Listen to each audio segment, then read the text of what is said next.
Assalamualaikum warahmatullahi wabarakatuh.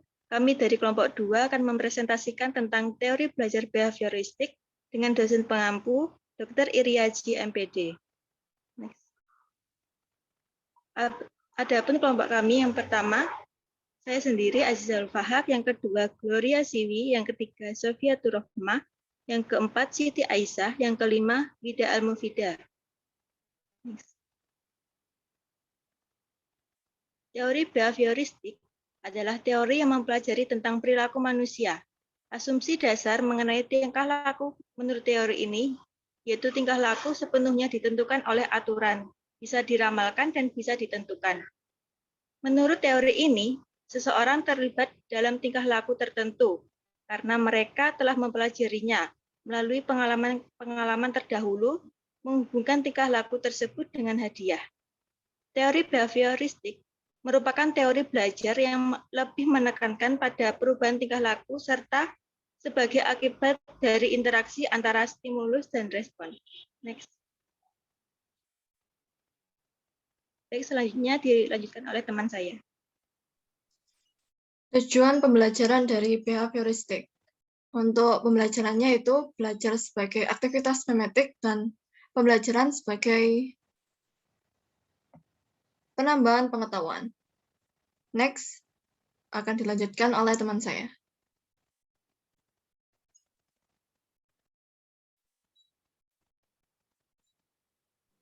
Berikutnya ada pandangan para ahli tentang teori belajar behavioristik.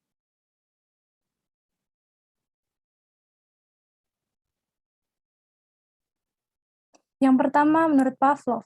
Menurut Pavlov, teori paling sederhana adalah pengkondisian. Hal ini disebabkan karena bentuknya sederhana dan sifatnya yang luas. Akhirnya, teori ini sering dijadikan sebagai acuan dalam menjelaskan proses belajar bagi para ahli. Faktor kondisi lingkungan mempengaruhi kemauan belajar. Hal ini disebabkan karena Pavlov telah melakukan percobaan terhadap air liur anjing. Awalnya, pertama-tama Pavlov memberikan sebuah makanan kepada seekor anjing. Kemudian, anjing tersebut memberikan respons berupa mengeluarkan air liur. Percobaan kedua adalah ia memperdengarkan suara bel, kemudian anjing tersebut merespon dengan tidak melakukan apapun.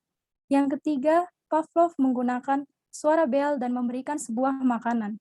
Akibatnya, anjing tersebut merespons dengan mengeluarkan air liur. Dan ketika makanan itu diambil, hanya ada suara bel, maka anjing tersebut tetap mengeluarkan air liur.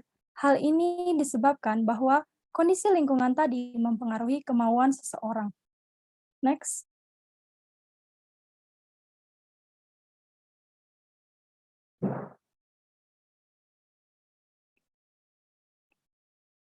Berikutnya, menurut Edwin Gutierrez.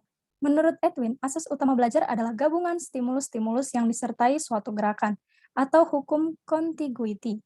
Stimulus tersebut adalah rangsangan yang diterima oleh manusia secara aktif, yang menyebabkan suatu gerakan atau respons. Menurutnya juga, hubungan stimulus dan respon hanya bersifat sementara. Untuk itu, kita memerlukan penguatan-penguatan pembelajaran agar kita tidak lupa materi yang telah kita terima. Kemudian Gutierrez juga percaya bahwa hukuman sangat berperan penting pada pembelajaran untuk mengubah sikap dan menguatkan stimulus dan respon yang bersifat sementara tadi. Next.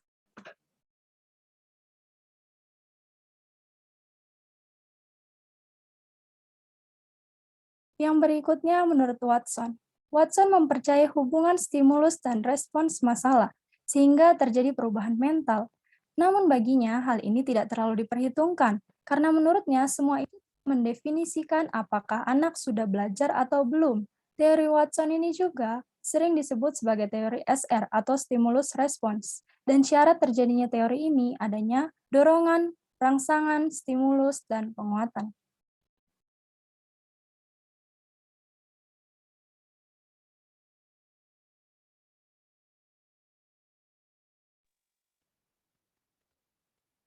Baik, yang keempat, Skinner. Teori Skinner ini dikenal dengan teori operant conditioning. Ia melakukan percobaan dengan menggunakan tikus. Hadiah hasilnya ada perbedaan dua respon, yaitu respon yang timbul dari stimulus tertentu, dan operan atau instrumental, respon yang timbul dan berkembang karena diikuti oleh perangsang tertentu. Konsep teori operant conditioning ada 6, yaitu yang pertama penguatan positif dan negatif. Penguatan adalah hal yang perlu ditambah atau dikurangi dalam pencapaian respon. Penguatan positif yaitu sesuatu yang dapat memantapkan respon, sementara penguatan negatif yaitu hal yang perlu dihilangkan. Di balik itu semua terdapat hukuman yang merupakan pemberian stimulus negatif atau penghilangan stimulus positif. Yang kedua, shaping atau peniruan ialah proses pembentukan tingkah laku yang semakin mendekati tingkah laku yang diharapkan. Yang ketiga, yaitu pendekatan suksesif ialah proses pembentukan tingkah laku yang menggunakan penguatan. Yang keempat, extinction, yaitu proses menghentikan kegiatan sebagai akibat dari ditiadakannya penguatan. Yang kelima, chaining of response, yaitu respon dan stimulus yang berhubungan satu sama lain. Yang keenam, jadwal penguatan adalah waktu tertentu dalam pemberian penguatan. Seperti yang pertama, rasio tetap, yaitu tergantung pada jumlah respon yang diberikan.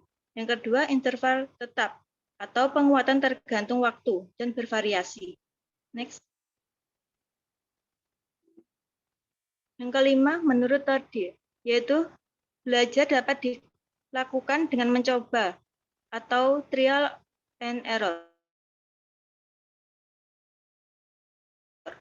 Karakteristik belajar menurut trial and error yaitu 1. Motif pada diri akan mendorong untuk melakukan sesuatu. Yang kedua, usaha akan melakukan berbagai macam respon dalam rangka memenuhi motif-motifnya. Yang ketiga, respon ini terjadi ketika respon yang dirasakan tidak bersesuaian dengan motifnya. Yang keempat, melalui berbagai karakteristik tersebut, seseorang akan mendapatkan jenis respon yang paling tepat. Next. Yang selanjutnya, aplikasi teori belajar behavioristik. Pembelajaran yang dirancang dan dilaksanakan pada teori behavioristik memandang bahwa pengetahuan adalah objektif, pasti, tetap, tidak berubah. Pengetahuan telah terstruktur dengan rapi, sehingga belajar adalah perolehan pengetahuan, sedangkan mengajar adalah memindahkan pengetahuan ke orang yang belajar atau siswa.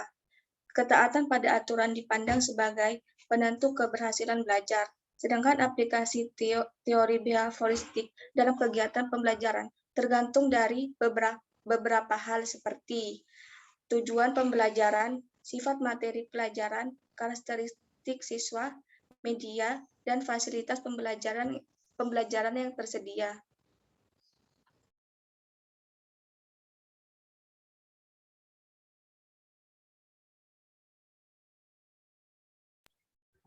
Kelebihan dan kekurangan teori behavioristik. Kelebihan yaitu yang pertama dapat membentuk kedisiplinan dan tanggung jawab. Yang kedua, membiasakan guru untuk bersikap jeli dan peka. Yang ketiga, cocok untuk praktek dalam dan pembiasaan kecepatan, spontanitas, lenturan, refleksi, daya tahan, dan sebagainya. Yang keempat, guru tidak banyak memberikan ceramah sehingga murid bisa belajar mandiri.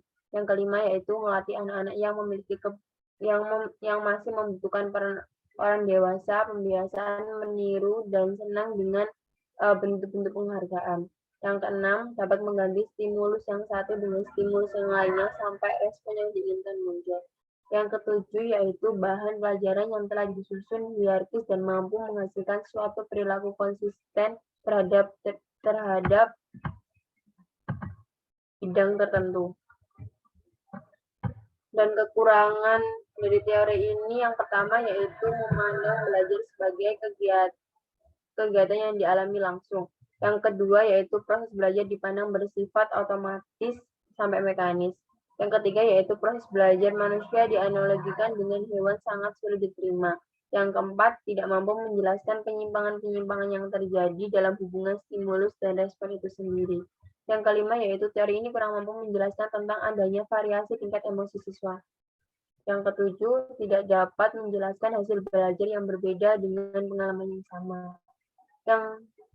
Maksud kami yang ketujuh habis ini, yaitu hanya mengakui adanya stimulus dan respon yang dapat diamati. Yang kedelapan, yaitu cenderung mengarahkan siswa berpikir linear, tidak berproduktif, dan tidak kreatif. Yang terakhir yaitu siswa tidak bebas berkreasi dan berimajinasi. Sekian presentasi dari kelompok 2. Kiranya ada pertanyaan, boleh langsung ditanyakan di kolom komentar.